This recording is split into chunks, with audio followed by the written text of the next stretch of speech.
한 해의 마지막 달이자 오늘은 대림절입니다. 달력으로 하면은 한 해의 마지막 부분에 와 있지만 신앙의 달력으로 하면은 시작하는 것입니다. 한 해의 마지막이라는 것이 더 우리 마음속에 때로는 다가오기도 하죠. 제 친구 중에 시인이 있는데 그 친구가 오래전에 두꺼운 책을 하나 보내줬는데 그 책을 새삼 보다 보니까 좋은 시가 이렇게 눈에 들어왔는데 그날을 기다리며 라는 시입니다. 차영현 그날을 기다리며. 흘러가는 세월의 강물을 쉬지 않고 퍼담았는데 물독은 늘 비어 있습니다. 삶의 여울목에 그물을 치고 피남이나 건진 것 같았는데 어롱은 텅 빈 채로 있습니다. 그래도 낙심하지 않는 것은 기적을 바라서가 아닙니다. 어느 사람의 도움을 기다리고 있는 건 더욱 아닙니다. 저무는 해만 아쉬워 매달리다가 산자락 근처 논에 서성이는 늙은 허수아비지만 물은 다시 풀 수 있고 물고기도 잡을 수 있는 그날이 틀림없이 온다는 믿음이 있기 때문입니다. 전혀 감동이 없으십니다. 전 시를 읽고 참 좋았습니다. 우리에게 믿음이 있으니까 또 다음을 기다리지요. 오늘은 대림절입니다. 지금 11시 40분인데 12시 10분까지 설교하겠습니다. 예약을 걸어놓고 하겠습니다. 말씀의 제목은 대림절 첫 번째 주일 내 말이 이루어지리라 는 것입니다. 성경에서 조금 전에 읽으신 것처럼 하나님이 가브리엘 천사를 통해서 사가랴에게 하신 말씀입니다. 잘 믿기 어려운 상황 속에서 하나님께서 사가랴에게 하신 말씀, 때가 되면 내 말이 이루어질 것이다 라고 하신 말씀입니다. 자, 이제 여러분 저하고 한 타임머신을 타고 이스라엘 예루살렘으로 가야 되겠습니다. 2000년 전으로 시간여행을 하겠습니다. 상상의 날개를 펴시고 저를 졸지 말고 쫓아오시기를 바랍니다. 어디 여행 갈 때 그러잖아요. 뒤에서 딴 일 하면은 앞에서 실컷 설명하고 지나갔는데 나중에 가이드에게 딴 거 물어봐요. 딴 거. 그러지 말고 이 시간 영적인 가이드 이스라엘 예루살렘으로 날아가는데 저를 천천히 따라오시면 그 당시에 성전도 가고 그 당시에 성전의 가장 깊숙한 곳에 있었던 지성소로도 들어가겠습니다. 성소로도 들어가겠습니다. 잘 따라오시기를 바랍니다. 이스라엘 가서 그 예루살렘 어딘가에서 잠을 자고 우리는 새벽 기도하는 사람들이라 막 일어나려고 할 때 새벽에 어둠이 미처 거쳐지지도 않았는데 어디선가 나팔 소리가 아주 길게, 아주 멋있게, 아주 장엄하게 들리기 시작해서 우리가 바깥으로 나가겠습니다. 어디서 들리는가 살펴 들으니 예루살렘 성전에서 울려 퍼져 나오는 나팔 소리였습니다.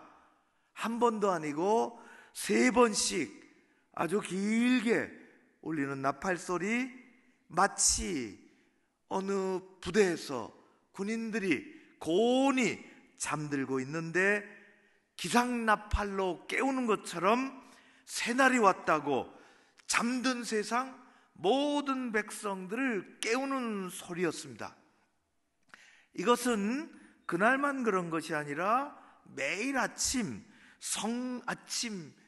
어둠이 걷히기 막 시작할 때에 성전에서 제사장들이 은나팔을 손에 들고 높이 부는 소리입니다. 이제 세상은 깨어나라고, 하나님 주시는 새날이 왔다고, 이 나팔 소리와 함께 육중한 성전의 외문이 열리기 시작합니다. 성전 마당으로 우리가 들어갑니다. 성전 마당에는 50명쯤 모인 제사장들이, 보통의 일반 제사장들이 두 그룹으로 나뉘어서 어둠을 걷어내기 위해서 횃불을 높이 들고 성전뜰을 한 바퀴 도는 것입니다. 그리고 그들은 어느 방으로 모여 들어갑니다. 이제 날이 밝아지기 시작합니다.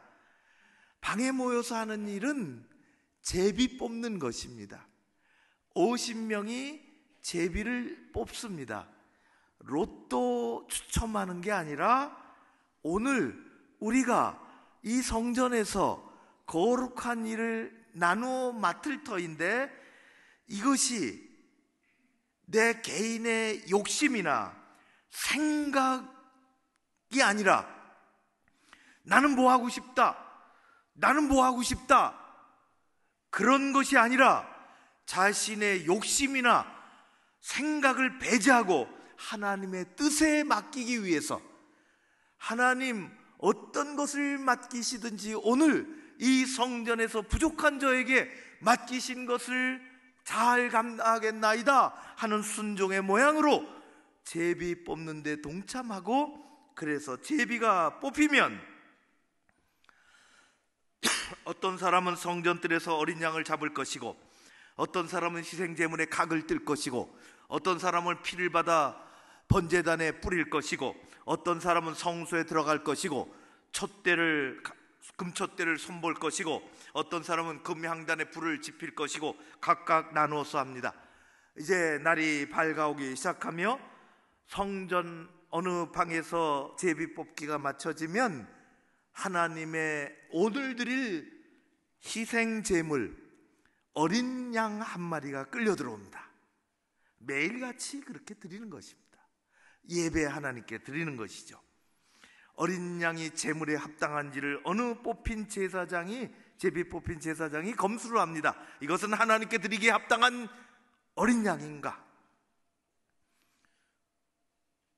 여러분, 오늘 예배 자리로 왔습니다. 합당한 마음과 합당한 믿음으로 하나님 앞에 예배 드리는 여러분들 되시기를 주의 이름으로 축원합니다. 검수해야 해요. 그리고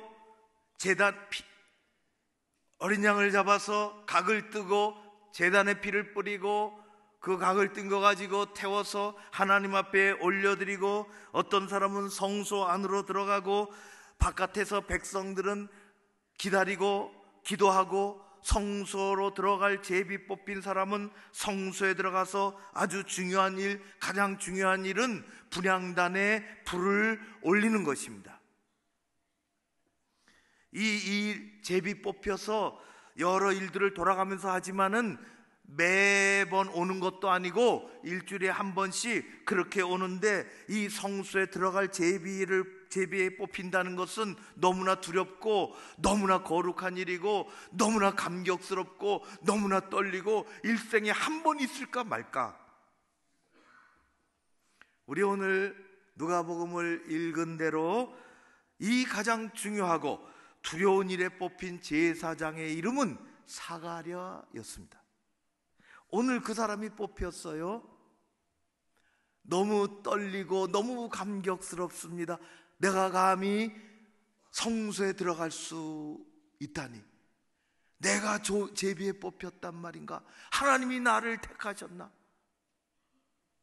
모세 이후로 제사장의 직분이 섰지요. 아론이 제1대 제사장이고 아론의 가문에 수많은 사람들이, 후손들이 생겼어요. 그래서 다 똑같은 일을 할 수 없으니 그 아론의 가문의 가족들 다 제사장들인데 그들을 24그룹으로 나눴습니다.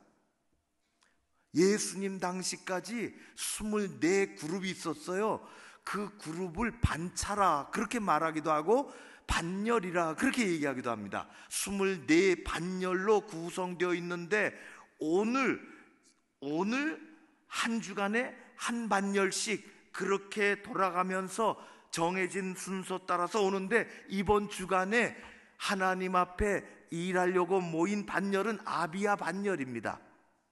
사가랴는 아비야 반열의 제사장, 그 수많은 제사장 역할을 해야 하는 사람 중에 한 사람이었죠.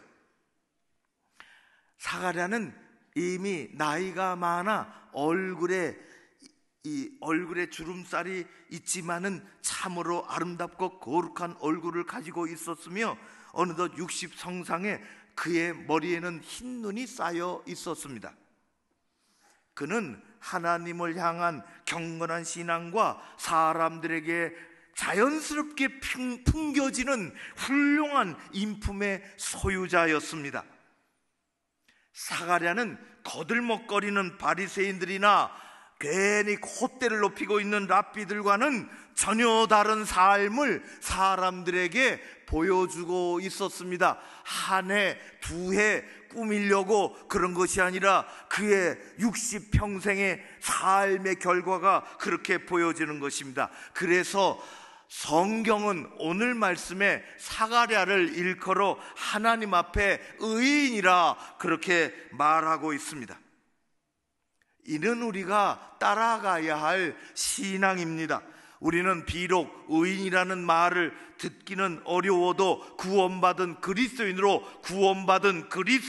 하나님 앞에 믿음의 사람으로 드려져야 하며, 많은 사람들 앞에, 교회 앞에 신앙의 인품을 지닌 사람으로 보여져야 하는 것입니다. 그리스도인의 삶입니다. 그것이 특별한 사람의 삶이 아닙니다. 구원받은 그리스도인의 삶이 그래야 하는 것입니다. 저와 여러분 모두가 하나님 앞에 정말 믿음의 언어를 사용하고 믿음의 행위를 보이고 믿음의 사람으로 드려지고, 교회 앞에, 사람들 앞에 우리는 훌륭한 신앙의 인품을 가진 사람들로 보여져야 할 줄로 믿습니다. 이런 사가랴와 부인인 엘리사벳 사이에 한 가지 인생에 아주 무거운 짐이 있었는데 그것은 자녀가 없었다는 것입니다. 두 사람이 어찌 하나님 앞에 기도하지 않았겠습니까? 늘 기도했습니다. 그러나 하나님은 오늘까지 그들에게 후사를 허락하지 않으셨습니다. 가정일은 그렇다 치고 사가랴는 지금까지 하나님의 성전에서 1년에 한두 번씩 불려 올려져서 이런저런 일을 섬겨봤지만은 성소에서 분향하고 거룩한 기도를 드리는 이 가장 영광스럽고 이 두려운 직책은 한 번도 맡아보지 못했습니다. 처음입니다. 그는 성소로 드디어 들어가기 시작합니다. 그를 따라서 성소 안에 들어가면 우리는 성소 안에서 세 가지 아주 중요한 물건을 보게 됩니다. 첫 번째는 7가지 금촛대를 보게 됩니다. 두 번째는 떡이 6개씩 두 줄로 쌓아 올린 12덩이 떡을 보게 됩니다. 떡상을 보게 됩니다. 세 번째 가장 중요한 것은 분향단 금향로를 만나게 됩니다. 첫 번째로 떡상, 매일 아침 6개 2줄을 갖다 올려놓습니다. 그것은 12지파들에게 내리시는 하나님의 거룩하신 양식의 상징입니다. 이스라엘 백성들이 광야에 출애굽하고 광야에 나와 그들이 하나님이 주신 것으로 먹고 살며 평생 교훈받았던 것은 너희들이 만나로 매일 먹지만은 먹는 것으로 끝나는 것이 아니라 내가 너희에게 교육하는 것은, 교훈하는 것은 떡으로만 사는 게 아니야. 내가 먹여주지만 너희들은 하나님의 말씀으로 살아야 한다는 것입니다.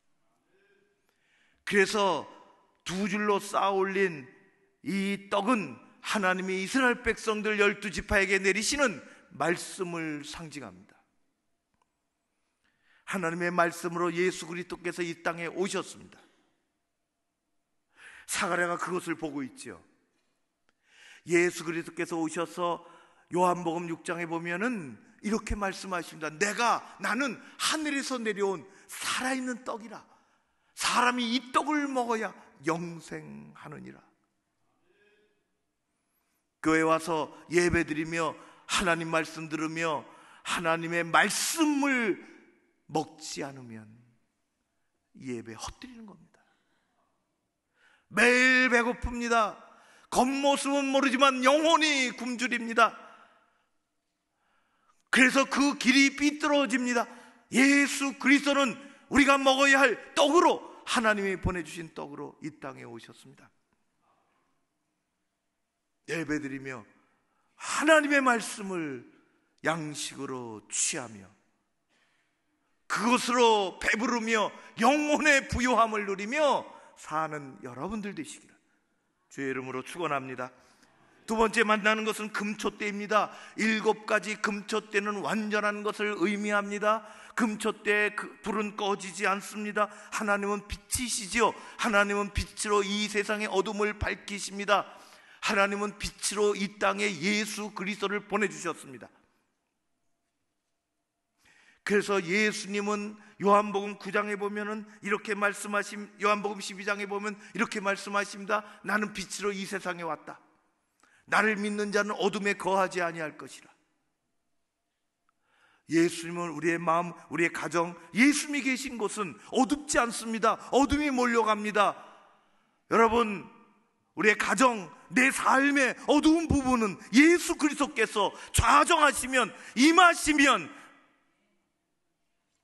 그것은 다 빛으로 물러나게 되어 있습니다. 우리나라도, 한국교회도, 우리 교회도, 여러분들 가정도, 여러분들 심령도 예수 그리스도, 빛으로 오신 예수 그리스도, 그 7가지 금초대가 어두움을, 세상을 밝히는 것처럼 여러분들을, 우리의 공동체를, 대한민국을 밝힐 줄로 믿습니다. 마지막 중요한 것은 금향단입니다. 금향로가 있습니다. 여기에 불을 지피는 것입니다. 향기가 위로 올라가요. 향기가 위로 올라간다는 것은 바깥에서 이스라엘 백성들이 마당에서 기도를 하고 제비 뽑힌 제사장은 안에 들어와서 금향단에 이 불을 지피며 자그마한 향기로운 그것을 놓아서 그 타오르게 하면서 하나님 앞에 감격스럽게 백성들을 대신해서 기도하는 것입니다. 기도의 향기가 올라가는 것입니다. 요한계시록에 보면은 5장에 우리가 가야 할 천국의 형상이 그려져 있는데 그 중에 이런 말씀이 있습니다. 두루마리를 취하심에 내 생물과 24장로들이 어린 양 예수 앞에 엎드리는데 검은고와 향이 가득한 금대접을 가지고 드린다고 했어요. 금대접의 향기가 뭐냐? 그것은 성도들의 기도라, 그렇게 했습니다. 여러분, 그리스도인으로 기도하며 사십니까?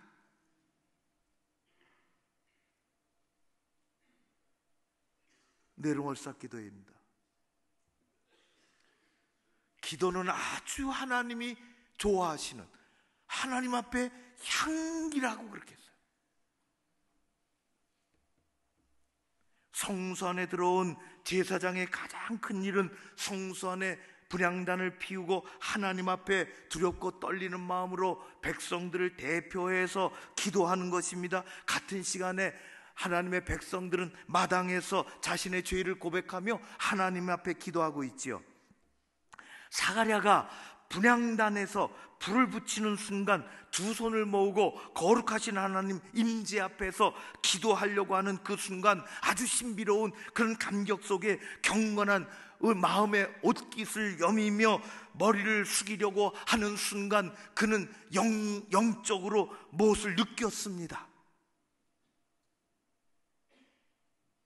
이 공간 안에 하나님의 임재 외에 뭔가 있다는 것을 알게 됐어요. 몸에 전율이 돋았습니다. 금향단과 금촛대 사이에 어떤 형상이 있는 것입니다. 사가랴는 예상치 않은 광경을 보면서 몹시 놀라고 몹시 두렵고 몹시 무서웠습니다. 나중에 안 일이지만 하나님이 보내신 가브리엘 천사가 서 있는 것입니다. 천사가 말을 걸어왔습니다. 그것은 하나님이 말을 하시는 것입니다. 하나님의 말씀입니다. 하나님이 바로 이 때를 기다리고 계셨습니다. 바로 이 순간을 하나님이 기다리고 계셨습니다. 다른 사람이 아닌 사가랴가 반열을 따라 제사장으로 소집되어 왔을 때 제비 뽑히도록 하나님이 하셨습니다. 하나님은 그가 성소로 들어올 때를 기다리고 계셨습니다. 그가 분향단에 분향하기를 기다리고 계셨습니다. 기다리시던 하나님은 천사를 내려보내셨습니다. 가브리엘 천사의 말은 곧 하나님의 말씀이요, 곧 이루실 하나님의 계획이십니다. 가브리엘 천사가 전한 가장 핵심적인 메시지는 다른 것이 아닙니다. 사가랴, 너에게 아들을 주겠다는 것입니다. 노 부부가 불쌍히 여기셔서 그냥 선물로 주시는 것이 아닙니다. 그 아들은 하나님의 구원의 계획 속에 어떤 역할을 할 것이라고, 예수 그리스도를 보낼 터인데 그 예수 그리스도 앞서 보내는 것이라고 임무를 주셨습니다. 이름을 지어주셨지요. 요한이라고. 그 핵심 사명도 알려주셨습니다. 딴 길로 가는 죄 지은 사람들을 돌아오게 하는 일을 할 것이라고 그 아이의 성장과 그 아이의 삶을 알려주셨습니다. 주 앞에서 큰 자가 될 것이라고, 옛날의 삼손이나 사무엘처럼 나실인으로 자랄 것이라고 말씀해 주셨습니다. 그리고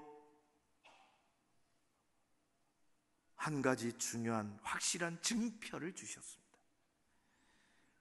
내가 한동안 말을 못할 것이다. 하나님은 목소리를 다듬고 입을 닫게 하셨습니다. 연로한 제사장은 예기치 않은 천사의 출현에 압도당했습니다. 천사가 전한 하나님의 말씀이 무엇을 의미하는지 처음에는 알지 못해서 너무나 당황했습니다. 그때 하신 말씀, 때가 이르면 내 말이 이루어지리라. 때가 이르면 내 말이 이루어지리라. 사랑하는 성도 여러분, 때가 되면 하나님의 말씀은 이루어질 줄로 믿습니다. 때가 되면 하나님의 말씀은 이루어집니다. 여러분의 생애 가운데 하나님이 주시면, 때가 되면, 하나님의 때가 되면 이루어지는 것입니다. 그 후로 때가 되어 하나님의 말씀을 따라 세례 요한이 태어났습니다. 그 후로 때가 되어 하나님의 말씀을 따라 요한은 나시린으로 성장했습니다. 그 후로 때가 되어 하나님의 말씀을 따라 엘리야의 심령으로 광야에서 회개를 외치며 회개하라고 외치며 살았습니다. 그 후로 때가 되어 하나님의 말씀을 따라 사람들의 마음을, 흩어진 곁길로 가는 죄 지은 사람들의 마음을 하나님 앞으로 이끄는 다리가 되었습니다. 그 후로 때가 되어 하나님의 말씀을 따라 예수님을 높이고 자기는 낮아지는 낮은 자의 삶을 사는 종이 되었습니다. 하나님의 말씀은 때가 되면 이루어지는 것입니다. 때가 되면 우리 교회에, 여러분에게, 기도하는 자에게, 약속하신 자에게 하나님은 때가 되어 이루실 줄로 믿습니다. 여러분이 그 주인공이 되시기를 주의 이름으로 축원합니다. 사랑하는 성도 여러분, 시간 여행은 여기서 마쳐야 되겠습니다. 이제는 우리 2000년을 다시 돌아와서 예루살렘에서 우리의 오늘의 자리에 와야 되겠습니다. 성도 여러분, 하나님은 언제나 치밀하게 준비하십니다.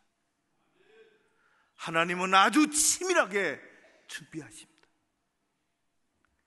사가랴가 평소에 기도 생활을 하지 않았다면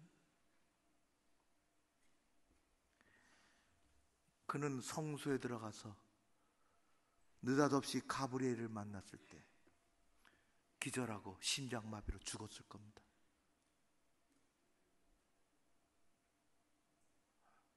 기도하는 그리스도인이 되시기를 바랍니다. 기도하는 그리스도인이 되시기를 바랍니다. 하나님은 우리의 믿음 생활을 통해서 끊임없이 우리를 기다리고 계십니다. 치밀하게 준비하고 계십니다. 그리고 말을 걸어오십니다. 말을 걸어오시는 하나님의 음성을 들을 줄 알아야 합니다. 하나님은 때로는 여러분들의 기도 생활을 통해서, 이런 예배를 통해서, 예배 중에 설교 말씀을 통해서 하나님은 말을 걸어오십니다. 때로는 하나님은 여러분들이 성경을 내 손으로 펼치고 그 성경을 하나님의 말씀으로 읽을 때 하나님은 말을 걸어오십니다. 여러분들이 세상에 살면서 이런저런 사건을 만났을 때 하나님은 여러분들에게 말을 걸어오십니다. 때로는 하나님은 사람을 통해서 말씀하십니다. 때로는 천사를 통해서 말씀하십니다. 보는 눈과 듣는 귀가 있어야 하겠습니다. 그것이 신앙생활입니다. 신앙생활은 기능을 수행하기 위해서 있지 않습니다. 하나님 앞에 내가 어떤 뭘 가지고 기능을 수행하기 위해서 우리의 신앙생활은 있는 것이 아닙니다. 신앙생활의 핵심은 사가랴처럼 하나님 앞에 나가 보는 눈과 듣는 귀를 갖는 것입니다. 하나님은 치밀하게 준비하시고 말을 걸어오십니다. 여러분들의 삶에 이런 고백이 있으시기를 주의 이름으로 축원합니다. 두 번째로, 하나님은 실현하지 않으십니다. 하나님은 절대로 실현하지 않으십니다. 하나님은 말씀하신 것을 언제나 이루십니다. 하나님이시기 때문에 이루십니다. 우리는 말한 것들을 다 지킬지 못할 때도 있고 미처 생각도 못하고 말할 때도 있습니다. 그러나 하나님은 실현하지 않으십니다. 하나님은 하나님께서 말씀하신 것을 언제나 우리 가운데, 공동체 가운데 이루시기를 원하십니다.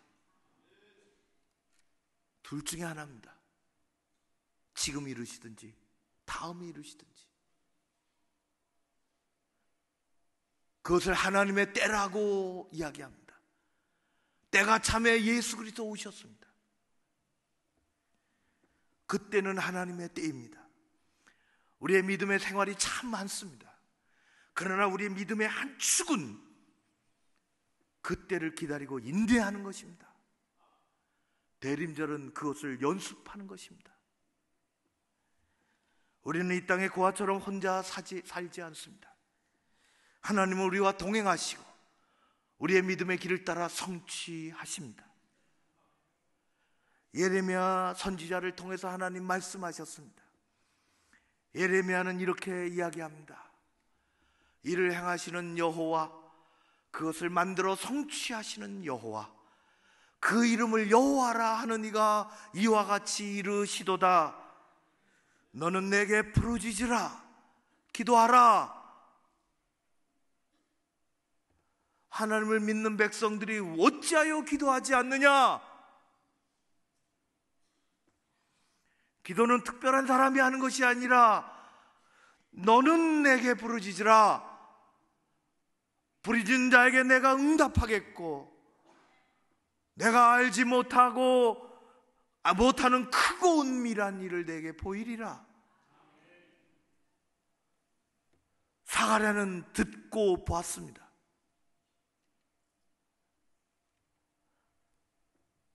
세상에 이런 기능을 가지고 자격증 몇 개 가지고 할 수 있을지 모르지만 하나님 앞에 우리의 신앙생활은 그렇게 할 수 없습니다. 반드시 미끄러집니다. 자격증 갖고 하는 것 아닙니다. 하나님 앞에 믿음 가지고 하는 것입니다. 그것은 평생에 쌓여 거룩한 그리스도인의 인품으로 나타나는 것입니다. 사가랴 성소에 들어가서 응답받았습니다. 그리고 크고 은밀한 일을 봤습니다.